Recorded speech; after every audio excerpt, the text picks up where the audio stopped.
আসসালামু আলাইকুম সম্মানিত দর্শকবৃন্দ, আজকে আপনাদের সামনে যেই ঘাসটি দেখানো হচ্ছে এটি মূলত খাটো প্রজাতির একটি ঘাস, অর্থাৎ ইন্দোনেশিয়ান স্মার্ট নেপিয়ার। এই ঘাসটি মূলত গরু, ছাগল, ভেড়া, মহিষ, গারল যে কোনো গবাদি পশুর জন্য আপনারা চাষ করতে পারেন। খুবই নরম এবং মিষ্টি ঘাস এবং খুবই রসালো ও স্বাদযুক্ত।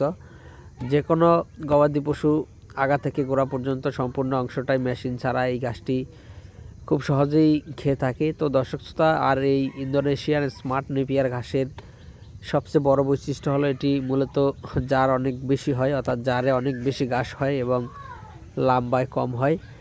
আর এই ঘাসে ডাঁটার থেকে পাতার পরিমাণটা অনেক বেশি থাকে।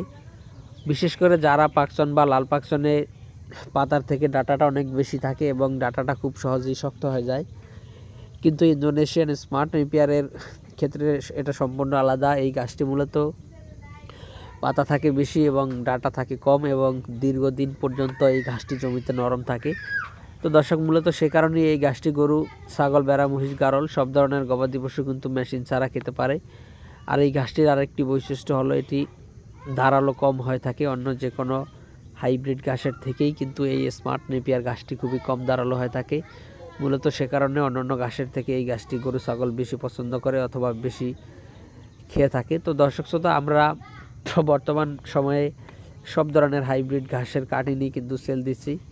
আপনি যে কোনো ঘাসের কাটিংয়ের প্রয়োজন হলে, বিশেষ করে স্মার্ট নেপিয়ার, যারা, তারপর আপনার লাল পাকচন, সবুজ পাকচন, তারপর জাঞ্জিবার হাইব্রিড, তাইওয়ান হাইব্রিড এবং গুয়াতিমালা হাইব্রিড, এই তিনটি জাতের ঘাসই কিন্তু আমরা লাগিয়েছি এবং তিনটি জাতের ঘাসের কাটিংই আমরা কিন্তু ডেলিভারি দিচ্ছি। বিশেষ করে গুয়াতিমালা ঘাসটি 8 থেকে 10 দিন আগে কাটিং দেওয়া শেষ হয়েছে। আবার সামনে কিছুদিন পরে আবার আমরা গুয়াতিমালা ঘাসের কাটিংও ডেলিভারি দেব। তবে এখন আপনার যারা, তারপর পাকচন, লাল পাকচন এবং জাঞ্জিবার হাইব্রিড এবং তাইওয়ান হাইব্রিড, এই ঘাসের কাটিং বর্তমানে আমাদের কাছে অ্যাভেলেবেল রয়েছে। চাইলে আপনারা এই ঘাসের কাটিংগুলো আমাদের কাছ থেকে সংগ্রহ করতে পারেন।